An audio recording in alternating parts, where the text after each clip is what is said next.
السلام علیکم اسٹوڈنٹس، میں حفظہ بطول آپ کو لرننگ قرآن ود حفظہ میں خوش آمدید کرتی ہوں۔ میں امید کرتی ہوں کہ آپ کو میری یہ ویڈیوز پسند آئیں گی۔ اگر میری ویڈیوز پسند آئیں تو چینل کو لائک، شیئر اور سبسکرائب ضرور کریں۔ آن لائن پڑھنے کے لیے نیچے دیے گئے نمبر پر رابطہ کر سکتے ہیں۔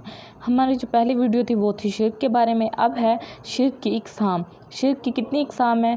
جس طرح توحید کی 3 اقسام تھی اسی طرح شرک کی بھی 3 اقسام ہیں۔ نمبر 1 اسٹوڈنٹس، اللہ کی ذات میں شرک، اللہ کی صفات میں شرک، اللہ تعالیٰ کی صفات کے تقاضوں میں شرک، یہ ہیں 3۔ اس کے بعد ان کی ڈیٹیل میں آپ کو بھی بتاؤں گی۔ اس سے پہلے شرک کے 4 نقصان بتائے ہوئے ہیں۔ سب سے پہلے ظلم۔ شرک بڑا بھاری ظلم ہے۔ بزدلی۔ شرک تو ہم پرستی کی وجہ بنتا ہے اور انسان کو بزدل بنا دیتا ہے۔ ذلت۔ شرک نا امیدی پیدا کرتا ہے اور ذلت و رسوائی انسان کا مقدر بن جاتی ہے۔ جو بھی شرک کرتا ہے اس کے 4 نقصان یہ ہیں۔ اور معافی۔ اللہ تعالیٰ شرک کرنے والے کو معاف نہیں کرتا۔ اب آ جاتے ہیں اس کی اقسام میں۔ شرک ذات میں شرک۔ ذات میں شرک سے کیا مراد ہے کہ ذات میں شرک سے مراد یہ ہے کہ اللہ تعالیٰ کی حقیقت میں کسی دوسرے کو حصے دار سمجھنا۔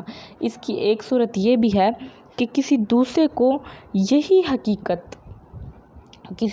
یہی حقیقت مان کر اسے اللہ تعالیٰ کا ہمسر اور برابر سمجھنا، کہ اللہ تعالیٰ کی ذات میں کسی دوسرے کو حصے دار بنانا، سانجھا ٹھہرانا۔ دوسری صورت یہ ہے کہ اللہ تعالیٰ کو کسی کی اولاد سمجھنا یا کسی کو اللہ تعالیٰ کی اولاد سمجھنا اور کسی کو اللہ تعالیٰ کی اولاد سمجھنا۔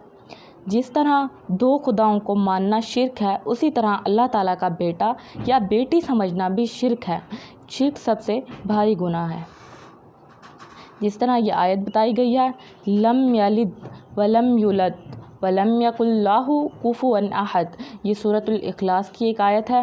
اس کا ترجمہ یہ ہے اسٹوڈنٹس، نہ اس کی کوئی اولاد ہے، نہ وہ کسی کی اولاد ہے، اور نہ کوئی اس کے برابر کا ہے۔ یہ تھی اسٹوڈنٹس ہماری ذات میں شرک۔ اب ہماری اگلی اقسام ہے شرک کی، صفات میں شرک۔ اسٹوڈنٹس اگلا ہمارا ہے صفات میں شرک۔ اب صفات میں شرک سے کیا مراد ہے، یا شرک فی صفات سے کیا مراد ہے؟ صفات میں شرک سے مراد ہے کہ اللہ تعالیٰ جیسی صفات کسی دوسرے میں ماننا۔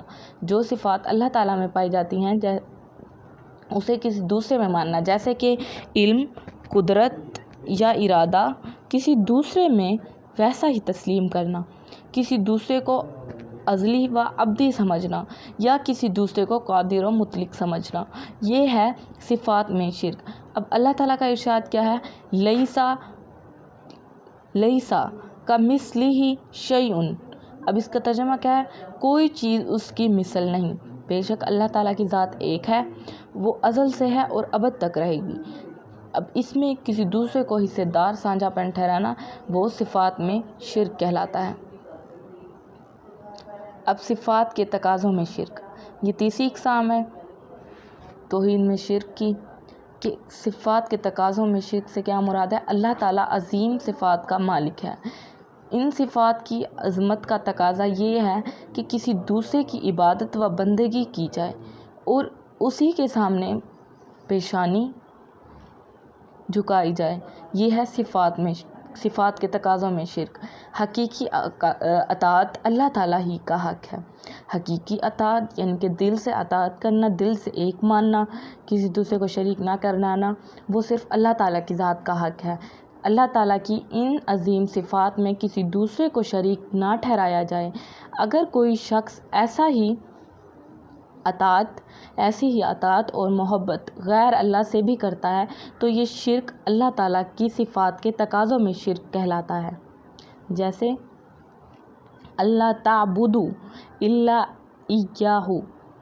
اب اس کا ترجمہ کیا ہے، تم